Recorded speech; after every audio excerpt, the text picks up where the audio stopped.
Pessoal, tudo bem com vocês? Eu espero que sim. Olha só, voltei aqui com uma notícia importante dentro da crise política do governo Lula.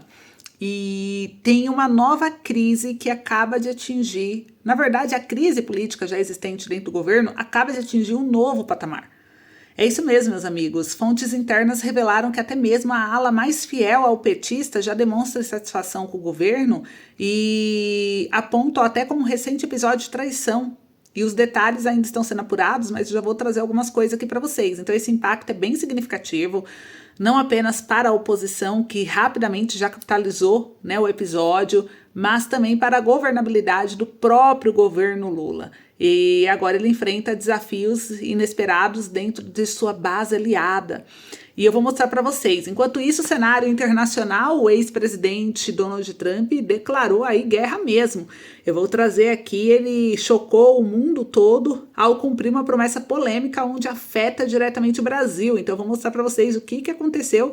Mais uma situação onde o Lula deve se preocupar. Então eu vou trazer todos os detalhes, assista até o finalzinho, deixa o seu like, se inscreve no canal que ainda não é inscrito, compartilha bastante o vídeo e bora lá, né, gente? Começa aqui com uma reflexão importante sobre o governo Lula e o STF, que olha só, saiu no CNN Brasil, STF Fashion. Corte já encomendou 100 gravatas institucionais. Gente, o STF anunciou na última semana a criação de gravatas e lenços com estampas temáticas da corte. E ao comentar sobre o lançamento, o presidente do STF, ministro Luiz Roberto Barroso, ele brincou: faça apenas um registro, o novo departamento é o STF Fashion. De acordo com ele, os itens serão dados como presentes para as autoridades. E desde o anúncio, o STF já encomendou mais de 100 peças, né, das gravatas institucionais e o custo de cada uma é de R$ 384, sendo assim o valor total desembolsado com o dinheiro público até o momento é de aproximadamente R$ 38 mil. E ele disse: nós recebemos muitas visitas ou visitamos muitos lugares em que as pessoas nos dão presente. Então é uma forma da gente ser gentil, retribuir presentes que recebemos. A gravata tem o símbolo do STF. Então, para bancar o luxo, isso aqui é necessário? Esse custo é necessário em um momento que se diz que o Brasil vive de uma forma na parte econômica que precisa de qualquer forma cortar gastos, cortar gastos, cortar gastos, e isso traz uma reflexão porque falam tanto em proteger os mais pobres, né? Quando eu olho o discurso da esquerda alinhada junto com a STF, eles falam da defesa do mais pobre, da economia e blá blá blá, mas na prática o governo e o STF não abre mão dos seus próprios privilégios. Quando é para cortar gastos, o primeiro alvo é quem? Os aposentados, pensionistas, os trabalhadores, os mais vulneráveis, como o caso do BPC-LOA. Só para refrescar sua memória, principalmente aqueles que apoiam, né, muito o governo, e quando a gente traz aqui situações ou fatos, porque não é, você está falando mal do governo. Gente, eu não estou falando mal do governo. Eu estou trazendo as situações em que o governo está colocando nós brasileiros, o nosso país, que a gente lutou muito para alcançar essa liberdade, democracia, enfim, a riqueza que o Brasil tem, né? E nós temos que mostrar tudo o que está acontecendo e o que a mídia não te mostra escancaradamente, porque senão você fica preso em uma visão limitada, acreditando naquilo que o governo quer te manipular ou quer que você acredite, né, com apoio da mídia. Então você tem que ficar esperto e abrir bem seus olhos e olhar o quê? Não só o que o governo fala, porque todo mundo fala palavras bonitas. Todo mundo faz promessa, todo mundo fala palavras bonitas, mas e as ações? As atitudes é o que a gente tem que olhar, né? As ações, e elas falam por si só. A revisão da vida toda foi praticamente garantida pelo STF quando o Bolsonaro estava no poder. Um direito justo, conquistado aí pelos aposentados. Mas em um passe de mágica, gente, se vocês não se recordam, inclusive vai voltar essa semana, né, o tema em pauta no STF, o Lula assumiu, começou a chorar as pitangas, o ministro foi até o STF, né, para falar: não, STF, vocês precisam mudar algo que já estava até publicado a cordão, com vitória para o aposentado, precisa mudar essa sentença, porque a economia, não sei o que, blá blá blá. E aí o que aconteceu? A decisão foi revertida. Mas não estava certo? O que aconteceu? Aí, de repente, não havia mais dinheiro para pagar o que é devido a quem trabalhou a vida toda. Quer mais? Lula disse que não iria mexer no salário mínimo, porque o mínimo já é mínimo, não se mexe. O que eles mexeram quando foi apresentar corte de gasto? Com tanta coisa que pode cortar de luxo deles, começando essas gravatas do STF. 34 mil e gravata, me poupe, né? Não, foi cortar onde? O salário mínimo, aquele que já era mínimo. Limitou o aumento a apenas 2,5% acima da inflação, bem abaixo do que seria necessário para recompor o poder de compra da população. E o mínimo hoje é 1.518, mas segundo o DISE, que é o Departamento de Estudos e Estatísticas, né, Socioeconômicas, ele sempre, todo mês, ele levanta na primeira semana do mês o custo da cesta básica do mês anterior e compara o salário mínimo ideal. Sabe quanto seria o salário mínimo ideal no Brasil na última pesquisa? R$ 7.060, gente. R$ 7.060 seria o salário mínimo ideal para atender dignamente uma família. Ou seja, o trabalhador segue vivendo com migalhas, enquanto o governo e o STF esbanjam. E os ataques não param por aí, gente. A gente percebe o governo atacando o povo quando ele embolsou mais de 700 bilhões de reais, segundo o livro do FGTS, dos trabalhadores por não corrigir corretamente o saldo do Fundo de Garantia do Trabalhador. Desde 99, o trabalhador vem tendo aí uma correção bem abaixo do que foi a inflação, perdendo o dinheiro do FGTS, que é o Fundo de Garantia lá da Caixa Econômica Federal. O STF julgou o caso, deu vitória para o trabalhador, mas não deu retroativo. Mas olha que interessante, né? Os penduricalhos deles é retroativo. Teve ministros aí do STJ, né, o Superior Tribunal de Justiça, eu acho, foi do Direito do Trabalho, que recebeu 500 mil reais, R$500 mil em um mês, só em dezembro. R$500 mil de salário por causa dos penduricalhos, porque eles têm direito a retroativo. Mas o trabalhador... Aí o que me deixa triste é isso, ver que enquanto cortam do pobre, igual um outro caso para refrescar a memória de vocês, tá?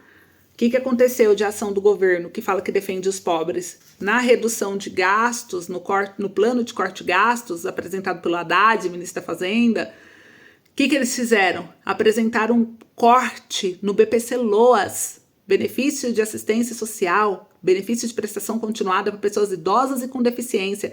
O governo queria retirar as deficiências de níveis leves do benefício, ia cortar milhares e milhares de benefícios, de autismo principalmente. Queria limitar apenas um benefício por família. Então, aquela família que tem 2 idosos, que tem uma criança com deficiência, o idoso que recebe os 2, os 3, né? Iria ser cortado. O governo queria fazer uma mudança no cálculo de renda, colocando renda de pessoas que nem moram dentro da mesma casa, como é o caso de cônjuge. Cônjuge não mora junto, não mora dentro da mesma casa, mas está lá no cartório, que é casado ali no papel, alguma coisa do tipo, vai contar como renda. Então, assim, o governo queria fazer uma dificuldade, e isso gerou uma repercussão tão negativa que o governo teve que voltar atrás e mudar. Mas tentou fazer isso. Ele tentou, foi o plano do governo que diz que protege os pobres. Então, ver o STF ainda brincar. Não é para brincar, gente, com uma coisa dessa. Ninguém tá rindo. Ninguém tem nem como sorrir numa brincadeira dessa de gastar dinheiro público. Brincando, vai ser o STF Fashion agora. Com o dinheiro público, faz com o seu dinheiro. Aí você pode fazer esse tipo de brincadeira. Mas enquanto o brasileiro estiver passando necessidade e você esbanjar o dinheiro público e dar risada e ficar de brincadeirinha, STF Fashion, gastando 30 mil só com gravata para dar de presente. Quero dar de presente. Quero fazer isso, dinheiro é público, né? Tá ali. Vou usar para isso. Então, gente, dizem que o Brasil precisa cortar custo, mas nunca mexe nos seus próprios privilégios, né? Que hipocrisia. E olha só, ainda falando do STF, a Folha de São Paulo expôs também aqui que as decisões monocráticas do STF dispararam em 15 anos com pico sobre Bolsonaro. O Congresso tenta limitar poderes de ministros, corte vê problema resolvido desde 2022, mas a Folha de São Paulo trouxe aqui, né, que essas decisões monocráticas, elas vêm pesando e aumentando, principalmente contra o governo Bolsonaro. Então, aqui mostra, dentro da Folha de São Paulo, ela trouxe, olha só que interessante, que antes, quando você olha 2009, quando você olha lá atrás, essas decisões monocráticas, eram em torno de 9 decisões. Quando foi 2022... pulou de repente para mais de 90, aumentou 10 vezes mais, né? Aí agora vai aumentando, aí depois foi para 70 e foi aumentando. Até hoje, 12 anos depois, a liminar não foi julgada pelo plenário ainda do STF sobre o assunto, Mas o Streck, porém, disse que o problema das decisões monocráticas foi solucionado quando o STF alterou seu regime interno no fim de 2022 para prever que todas as medidas cautelares seriam levadas automaticamente para julgamento no plenário virtual. Não haveria razão, na visão dele, para o Congresso intervir no tema. Proibir as decisões monocráticas, zerar o sistema é um problema porque, de algum modo, o parlamento está enfrentando numa seara de jurisdição constitucional, diz o advogado. E ele afirmou que o Congresso é um dos principais alvos de ações diretas de constitucionalidade, mecanismo usado por partidos e associações para pedir derrubada de lei. Então, o parlamento é o maior litigante de controle de constitucionalidade porque as minorias que perdem vão ao Supremo para tentar corrigir aquilo que o Congresso teria feito errado.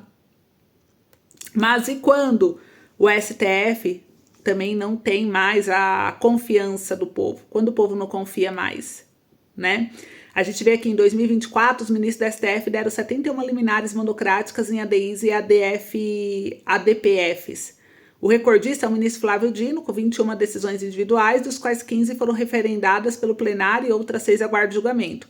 O número inclui decisões sobre as emendas parlamentares. Dino é o relator de 3 ações que questionam a falta de transparência dos recursos indicados pelos congressistas. Há casos em que uma mesma decisão abrange mais de um processo por tratarem do mesmo assunto.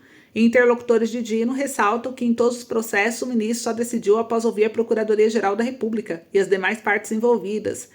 Então mostra que das 71 decisões monocráticas de 2024, 38 foram levadas ao plenário do Supremo para referendo.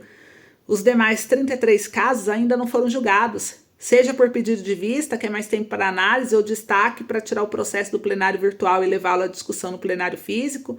E uma das decisões monocráticas de 2024, já confirmadas pelo plenário, foi a suspensão de pagamento de emendas parlamentares. E a decisão gerou uma reação no Congresso. Então, o presidente da Câmara, Arthur Lira, e aliados articularam a votação de 2 PECs que limitavam os poderes do Supremo. Então, quando mexe o Congresso, eles rapidinho querem, né, agir. Mas o que eu quero mostrar para vocês aqui, gente, que é muito triste, né, é que a justiça deveria ser cega. Mas no Brasil parece que ela enxerga muito bem e com clara predileção por um lado da história. As decisões monocráticas do STF dispararam nos últimos anos e adivinhe só, né? A maioria esmagadora delas é contra Bolsonaro.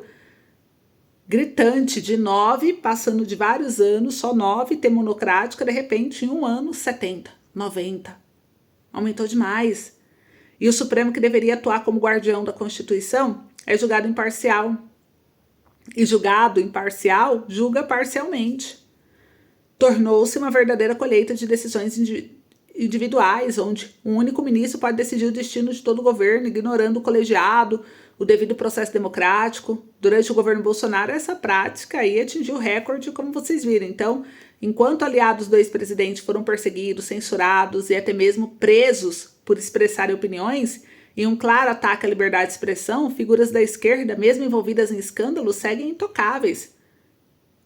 Então, aonde vamos parar, né? O que nos dá esperança, talvez, que é uma terceira matéria que saiu aqui que eu quero compartilhar com vocês, é que a Folha de São Paulo quem divulgou, que mostra que o Mota, ele indicou simpatia às pautas contrárias ao governo após silêncio e campanha.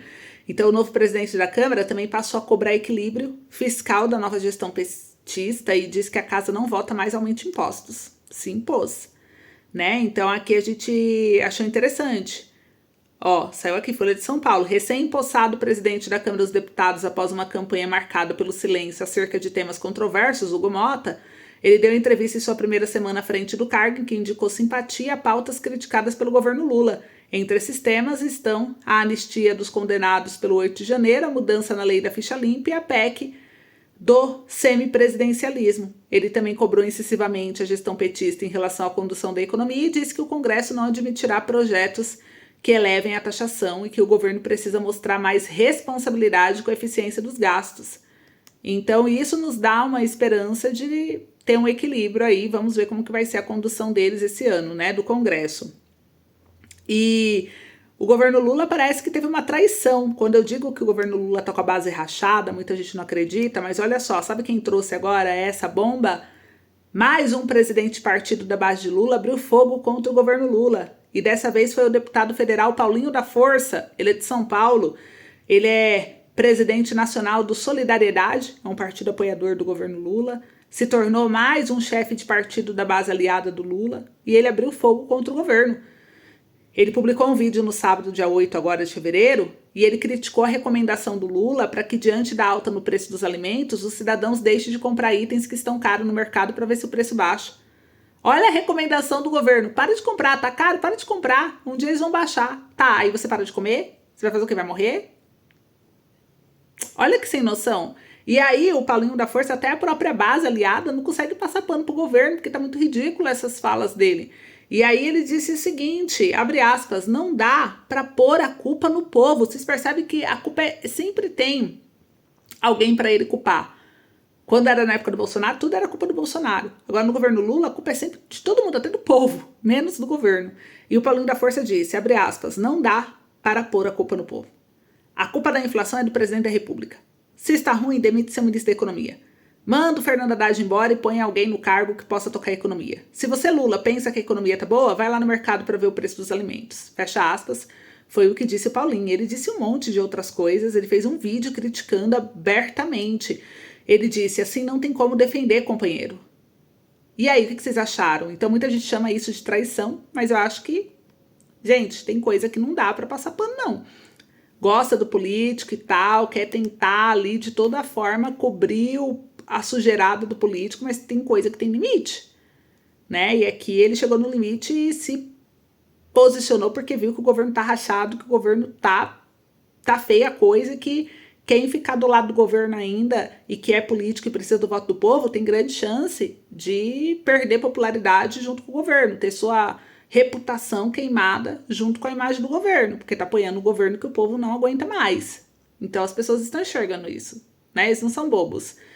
E agora mais uma pro Lula se preocupar. O Trump anunciou aí sobre a tarifa de 25% sobre o aço e o alumínio. Só qual é o problema? O Brasil é um dos maiores fornecedores. Então, gente, mais uma coisa para o Lula se preocupar. O Trump anunciou as tarifas de 25% e o Brasil vai ser prejudicado por ser o segundo maior, né, fornecedor. Então, a gente viu aqui cerca de 25% do aço e 50% do alumínio usados no país são importados, incluindo do Brasil. E o governo não deve responder de imediato às medidas de Trump com reciprocidade. Então, mostrou aqui, né, que durante o primeiro mandato o Trump impôs tarifa de 25% sobre importação de aço e 10% sobre a de alumínio. À época, o Instituto Aço Brasil, que representa as siderúrgicas brasileiras, afirmou que a taxação levaria ao desligamento de fornos e demissões. Mais tarde, entretanto, Trump revogou as tarifas dos produtos brasileiros e dos de outros parceiros comerciais, como Canadá, México, União Europeia e Reino Unido. Procurado pelo G1, o Ministério do Desenvolvimento, Indústria e Comércio disse que não iria se manifestar. Segundo a apuração da TV Globo, o governo brasileiro vai aguardar o anúncio oficial. E o Brasil tem ficado fora do tarifaço do Trump até aqui, né? Desde que assumiu o novo mandato, o Trump tem anunciado tarifas sobre produtos vendidos por outros países para os Estados Unidos. E entre os alvos iniciais estão os vizinhos Canadá e México, os dois maiores clientes americanos e a China. E além desses três países que já foram alvos de taxações, nos casos de Canadá e México suspensas por um mês, Trump prometeu mirar a União Europeia. O Brasil, que responde por 1,3% das importações americanas, ficou de fora dessa primeira rodada de tarifaço, mas os especialistas alertaram que o país agora pode ser afetado por medidas relacionadas a setores específicos e o caso do aço é um deles. Então vamos ver o que vai acontecer, mas vocês viram que tá apertando de todos os lados pro Lula. E aí, o que vocês acham, hein? Como que será os próximos dias do governo com todas essas polêmicas? Comenta aí pra mim. Então é isso, um beijo.